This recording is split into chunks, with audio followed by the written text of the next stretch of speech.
નમસ્કાર મિત્રો, વાણિજ્ય વ્યવસ્થા અને સંચાલન વિષયની અંદર ચેપ્ટર 8ની અંતિમ ચર્ચા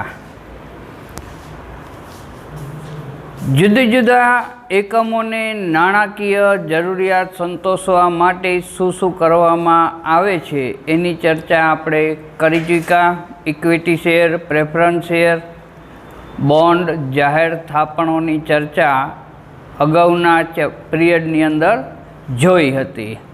આજે નાણાકીય સંસ્થાઓ દ્વારા કેવી રીતના મદદ કરવામાં આવે છે એની ચર્ચા આપણે વણી લેવાની છે. તો નાણાકીય સંસ્થાઓ દ્વારા જરૂરિયાતવાળા ઔદ્યોગિક એકમોને લોન આપીને આ જરૂરિયાતને સંતોષવામાં આવે છે. ખાસ કરીને ભારત સરકાર દ્વારા જેને માન્યતા પ્રાપ્ત થયેલી છે એવી નાણાકીય સંસ્થાઓ, ફક્ત નામ યાદ રાખવાના છે તમારે. ભારતીય ઔદ્યોગિક નાણાકીય નિગમ, ટૂંકમાં IFCI. આ નામ બરોબર ટૂંકમાં યાદ રાખવાનું, જેથી આનું ફૂલ ફોર્મ તમે લખી શકો. ગુજરાતીની અંદર ભારતીય ઔદ્યોગિક નાણાકીય નિગમ લખવાનું છે. ભારતીય ઔદ્યોગિક વિકાસ બેંક, ટૂંકું નામ IDBI. આનેથી જાણીતા છો જ તમે. IDBI બેંક ઘણી જગ્યાએ તમને જોવા મળે જ છે. ભારતીય ઔદ્યોગિક શાખ અને રોકાણ નિગમ ICICI. આનું ટૂંકાક્ષરી નામ છે. ગુજરાતી નામ પૂરેપૂરું ભારતીય ઔદ્યોગિક શાખ અને રોકાણ નિગમ. ચોથું, ગુજરાત રાજ્ય નાણાકીય નિગમ GSFC. GSFCનું પૂરું નામ ગુજરાતીમાં ગુજરાત રાજ્ય નાણાકીય નિગમ. અને પાંચમું, ગુજરાત ઔદ્યોગિક રોકાણ નિગમ GIIC. તો આ સંસ્થાઓ દ્વારા જે ઔદ્યોગિક એકમને નાણાકીય જરૂરિયાત હોય, આ જરૂરિયાતવાળા એકમોને લોન પેટે નાણાં આપીને સંતોષવામાં આવે છે. નક્કી કરેલા દરે એની પાસેથી વ્યાજ બેંક દ્વારા વસૂલ કરવામાં આવે, અથવા નાણાકીય નિગમ દ્વારા જે નક્કી કરવામાં આવેલું હોય એ દરે વ્યાજ વસૂલવામાં આવશે. હવે એના જુદા જુદા 5 કાર્ય. સૌથી પહેલું કાર્ય છે શેર ખરીદીને નાણાં પૂરા પાડે છે.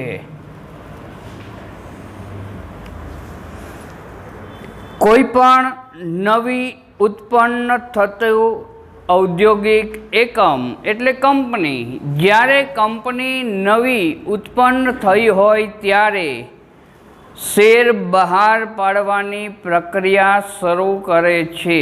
આવી કંપનીઓ મોટા ભાગે આ વ્યવહાર બેંક દ્વારા કરવાનું હિતાવહ સમજે છે. પરિણામે બેંક ઉપર ગ્રાહકોને વધારે વિશ્વાસ હોવાથી ગ્રાહક પોતાની મૂડી શેરમાં રોકે છે.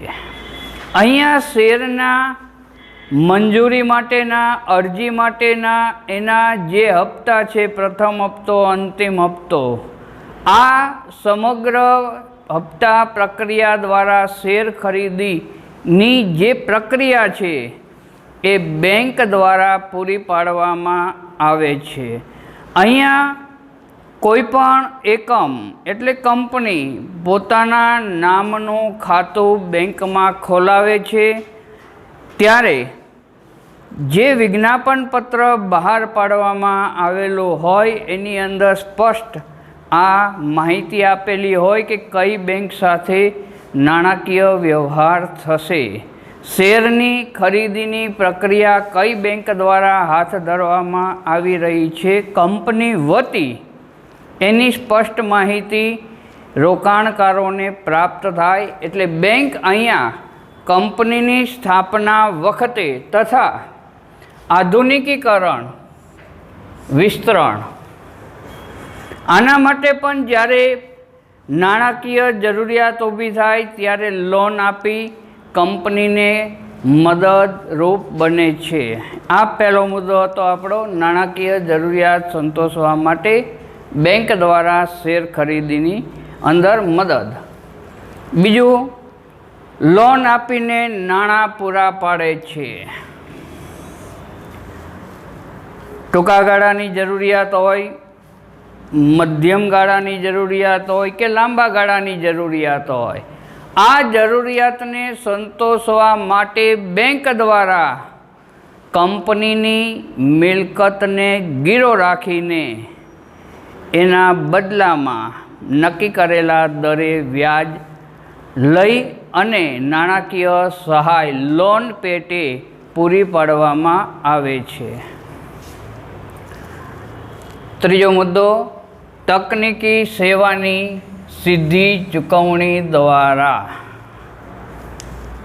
અમુક ઉત્પાદક કંપનીઓ નવી ઉત્પન્ન થતી કંપનીઓ ઉપર ક્યારેક વિશ્વાસ મૂકી શકે નહીં, ત્યારે બેંક મધ્યસ્થી બનવાનું કાર્ય કરે છે. ક્યાંક તકનીકી સેવાની જરૂરિયાત હોય તો બેંક જામીન તરીકે વચ્ચે રહી અને આ સેવા અન્ય કંપનીને પૂરી પાડે છે. એટલું જ નહીં, નિષ્ણાંતોની જ્યારે જરૂરિયાત હોય ત્યારે નિષ્ણાંતોને ઊંચી ફી કંપનીએ ચૂકવવી પડે છે. કંપની આર્થિક રીતે સદ્ધર ન હોય ત્યારે આ મુશ્કેલી ઊભી થાય, કારણ કે ઊંચી ફી ચૂકવવી પોસાય તેમ ન હોય. ત્યારે આવી કંપનીઓના માધ્યમ દ્વારા બેંક કાર્ય કરે. બેંક નિષ્ણાંતોની જે ફી થતી હોય એ ચૂકવી આપે છે. અહીંયા જામીનગીરી તરીકે કંપનીએ કોઈપણ મિલકત આપવી જરૂરી હોય છે. બાંહેધરી પૂરી પાડવી.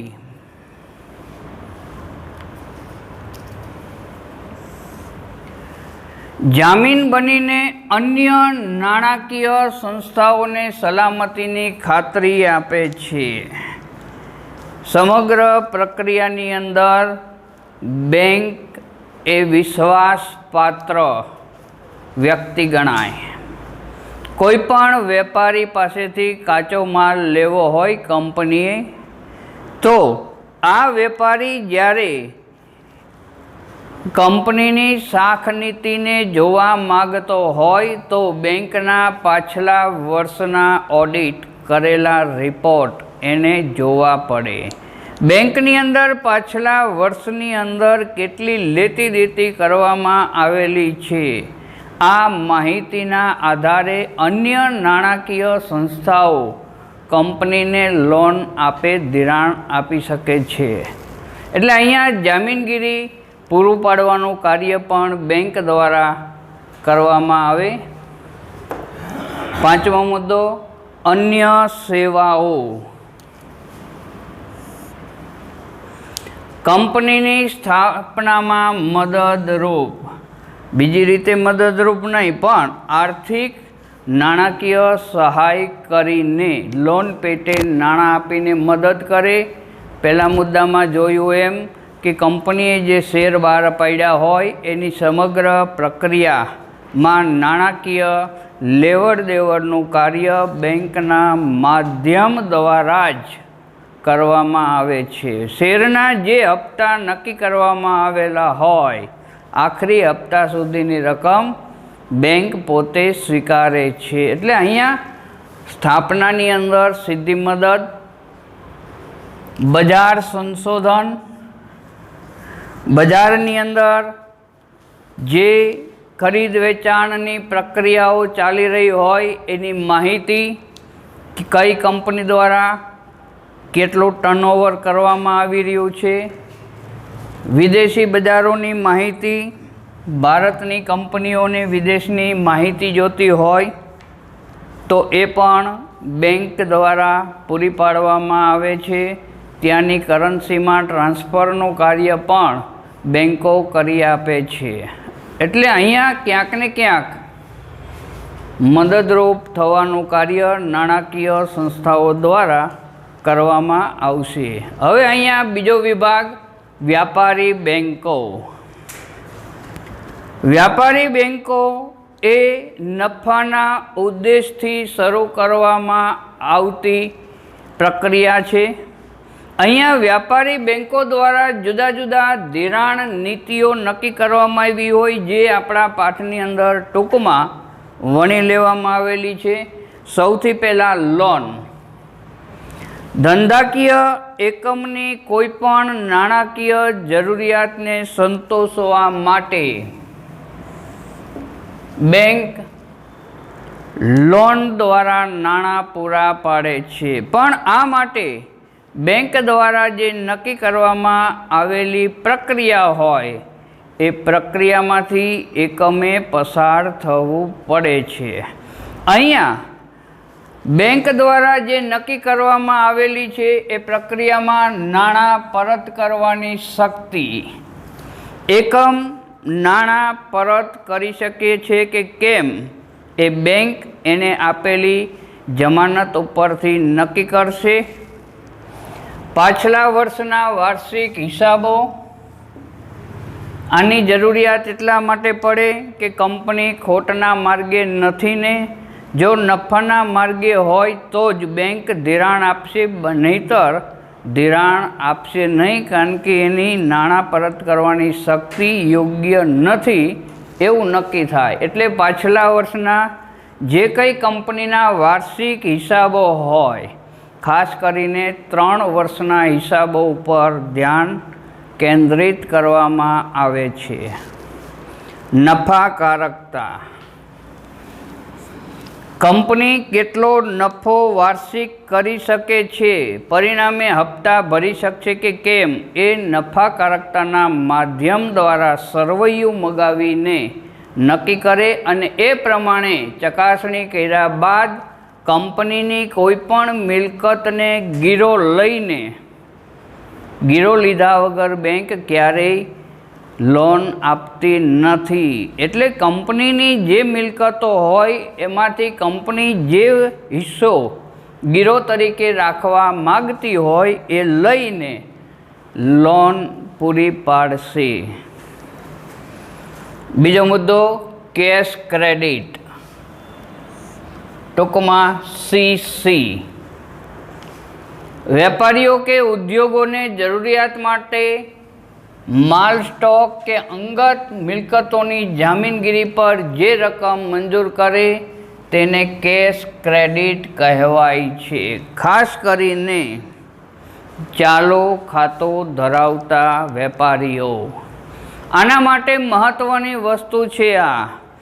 વેપારી હોય, ઉદ્યોગપતિ હોય કે એકમ હોય, એની અંગત જરૂરિયાતને સંતોષવા માટે અથવા માલ સ્ટોક ખરીદવો હોય તો એ ખરીદીની સામે બેંક જે રકમ મંજૂર કરે એને કેશ ક્રેડિટ, ટૂંકમાં સીસી તરીકે ઓળખવામાં આવે છે. જેટલા પ્રમાણમાં, જેટલા સમય માટે ઉપયોગ કરે તેનું વ્યાજ લેવામાં આવે છે. અહીંયા વેપારીઓ કે ઉદ્યોગપતિઓએ જે સમય મર્યાદા બેંક સાથે નક્કી કરેલી હોય, જેટલી રકમ નક્કી થઈ હોય એ રકમ જેટલા પ્રમાણમાં એમને વાપરી એનું જ વ્યાજ વસૂલ કરવામાં બેંક દ્વારા આવશે. ત્રીજો મુદ્દો ઓવરડ્રાફ્ટ, ટૂંકમાં ઓડી. ઓવરડ્રાફ્ટ વેપારી કે ધંધાદારી સંસ્થાના ચાલુ ખાતામાં શિલક હોય તેના કરતાં વધારે નક્કી કરેલ મર્યાદામાં રકમ ઉપાડવાની જે છૂટ આપવામાં આવે તેને ઓવરડ્રાફ્ટ કહેવામાં આવશે. અહીંયા ચાલુ ખાતું મહત્ત્વની વસ્તુ છે જે વેપારીઓ દ્વારા ઔદ્યોગિક એકમો દ્વારા ખોલાવવામાં આવશે.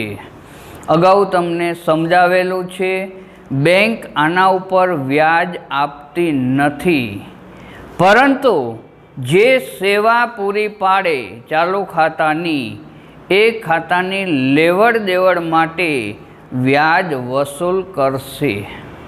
વેપારીઓ પાસેથી કે ધંધાદારી વ્યક્તિઓ પાસેથી વ્યાજ વસૂલ કરવાનું કામ ચાલુ ખાતાની અંદર ખાસ કરવામાં આવે છે. તો અહીંયા જે ચાલુ ખાતામાં રકમ વેપારીની હોય અને કોઈ કારણસર એને વધુ રકમ ચૂકવવાની જરૂરિયાત હોય, કાચો માલ ખરીદવો હોય, તૈયાર માલ ખરીદવો હોય કોઈ કંપની પાસેથી અને વધારાની નાણાકીય જરૂરિયાત હોય, તો આ જરૂરિયાત માટે અન્ય વ્યક્તિઓ પાસે એને હાથ લંબાવવો ન પડે એટલા માટે આવી વ્યક્તિઓ બેંકના ગ્રાહક હોવાથી બેંક એમની મદદમાં ઊભી રહે છે.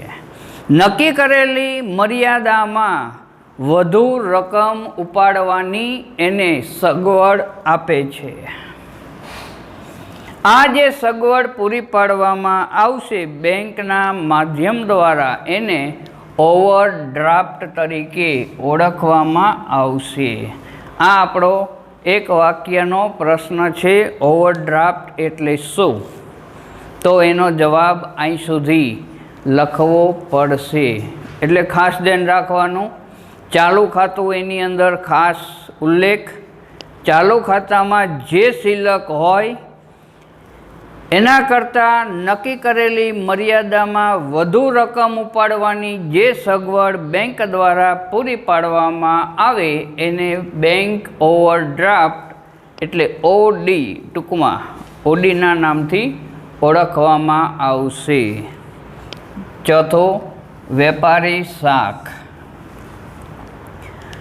ધંધાદારી એકમોને કાચા માલની, તૈયાર માલની કે અન્ય સાધન સામગ્રીની જરૂરિયાત હોય છે. કોઈ પણ એકમ સર્વે સર્વા ક્યારેય હોતું નથી, કારણ કે અંતે દરેક એકબીજાના ગ્રાહક છે. કોઈ પણ કંપની દાખલા તરીકે મોટરનું ઉત્પાદન કરતી હોય તો એકલા હાથે આ ઉત્પાદન ક્યારેય શક્ય નથી. એને અન્ય કંપનીઓ સાથે લેવડ દેવડ કરવાની જરૂરિયાત પડશે. દાખલા તરીકે સાણંદ પાસે નેનો કારનું ઉત્પાદન હાથ ધરવામાં આવ્યું. તમને ખ્યાલ છે આના વિશે, નેનો કાર પ્રોજેક્ટ. તો નેનો કાર ભલે ઉત્પન્ન થાય જે તે જગ્યાએ નક્કી કરેલી સ્થળે, પણ એના નટબોલ્ટ માટે એણે જ્યાં બ્રાસપાટ ઉદ્યોગ હોય એવા જામનગરના ઉદ્યોગો પર આધાર રાખવો પડશે. અહીંથી એણે માલ સામગ્રી મગાવવી પડશે. બીજું, જ્યાં ટ્યુબ ટાયરનું ઉત્પાદન થતું હોય એવી કંપની પાસેથી મોટરના ટ્યુબ ટાયરો ખરીદવા માટે લેવડ દેવડ કરવી પડશે. એટલે અહીંયા મુદ્દો બન્યો, કાચા માલની ખરીદી કરવી હોય, તૈયાર માલની ખરીદી કરવી હોય કે અન્ય સાધન સામગ્રીની જરૂરિયાત હોય, ત્યારે આવા સંજોગોમાં ઉત્પાદકો કે વેપારીઓ પાસેથી અમુક સમયની શાખ પર ખરીદી કરીને કાર્યશીલ મૂડી ઊભી કરે છે. બેંક પોતે વેપારી વતી રોકાણ કરે છે. વેપારીના કહેવાથી, કંપનીના કહેવાથી સામેની વ્યક્તિનું પેમેન્ટ બેંક દ્વારા ચૂકવાઈ જાય છે. પરિણામે એક વિશ્વાસનું વાતાવરણ ઉત્પન્ન થાય છે. અહીંયા નક્કી કરેલ દરે, નક્કી કરેલ સમયમાં, નક્કી કરેલા હપ્તા જે તે વેપારીઓએ કે ધંધાદારી એકમે ભરપાઈ કરવાના હોય છે, વ્યાજ સહિત. અહીંયા સીધી મદદ નહીં પણ પરોક્ષ રીતે જરૂરિયાતને સંતોષી બેંક પોતાની સેવા પૂરી પાડે છે। પાંચમો મુદ્દો, આંતર કંપની સ્થાપણો। અતિ મહત્વની વસ્તુ છે આંતર કંપની સ્થાપણો। એક કંપની જ્યારે બીજી કંપનીને મૂડીની જરૂરિયાત હોય ત્યારે થાપણ સ્વરૂપે જે રકમ આપે તેને આંતર કંપની થાપણ તરીકે ઓળખવામાં આવશે। બરાબર ધ્યાન રાખી લ્યો, એક કંપની જ્યારે બીજી કંપનીને નાણાકીય જરૂરિયાત ઊભી થાય ત્યારે આ જરૂરિયાતને પૂર્ણ કરવા માટે મદદરૂપ થવા જે ધિરાણ આપશે એ ધિરાણને આંતર કંપની થાપણ તરીકે ઓળખવામાં આવશે। ખાસ કરીને શાસક કંપની અને ગૌણ કંપની વચ્ચે। હવે શાસક કંપની કોને કહેવાય અને ગૌણ કંપની કોને કહેવાય એ મુદ્દાની ચર્ચા અગાઉ આપણે કરી ચૂક્યા છીએ, પરંતુ યાદ રહે એ માટે જે કંપનીના 50%થી વધુ શેર અન્ય કંપની ખરીદી લે તો એ કંપની શાસક કંપની તરીકે ઓળખાય છે, કારણ કે તમામ હકદાવા એની પાસે પહોંચી જાય છે। અહીંયા જે સંચાલક મંડળની નિમણૂક કરવામાં આવે એમાં સંચાલકો નિમવાની સત્તા શાસક કંપની પાસે પહોંચે છે, કારણ કે બહુમતી શેર ખરીદી લીધું, બાકીના જે 50%થી નીચે શેર જેની પાસે રહ્યા એ ગૌણ કંપની કહેવાય। એટલે આંકડો બરોબર ધ્યાનમાં રાખવાનો, 50% શેર, 50%થી વધુ એટલે 51% જેની પાસે હોય એ શાસક કંપની કહેવાય, 50% કરતાં ઓછા એટલે 49% જેની પાસે શેર બાકી રહી જાય ગૌણ કંપની કહેવાય। તો ગૌણ કંપનીને નાણાકીય જરૂરિયાત ઊભી થાય ત્યારે શાસક કંપની દ્વારા ધિરાણ આપવામાં આવશે। એક જ જૂથ દ્વારા સંચાલિત જુદી જુદી કંપનીઓ વચ્ચે ઉદ્ભવે છે। કોઈ એક જૂથ દ્વારા જુદા જુદા કંપનીઓની સ્થાપના કરવામાં આવેલી હોય તો હાથ નીચે સ્થપાયેલી કંપનીની નાણાકીય જરૂરિયાત પૂર્ણ કરવા માટે આ જૂથ દ્વારા જે સહાય કરવામાં આવશે, ધિરાણ કરવામાં આવશે, એને આંતર કંપની થાપણો તરીકે ઓળખવામાં આવશે। અહીંયા વ્યાજનો દર અને મુદત કરાર દ્વારા નક્કી થાય છે। બંને વચ્ચે ચાહે શાસક કંપની અને ગૌણ કંપની હોય અથવા જૂથ અને કંપની હોય તો આ બંને વચ્ચે જે લેખિત કરાર કરવામાં આવશે એ કરારની મુદત અનુસાર કેટલા સમયમાં નાણાં કેવી રીતના પરત કરવા વગેરે શરતોને ધ્યાનમાં રાખીને જે વ્યાજનો દર નક્કી કરવામાં આવેલો હોય એ વ્યાજનો દર ભરપાઈ કરીને નાણાકીય ચૂકવણી કરવાની રહે છે। મિત્રો, આપણી પાસે આજે 2 ટોપિક હતા। પાછળ જે તફાવત આપેલો છે એને પાકો કરવાનો રહેતો નથી તમારે। અહીં સુધીની ચર્ચા આપણે આજે રાખીએ છીએ। તમારો પાઠ અહીં પૂર્ણ થાય છે।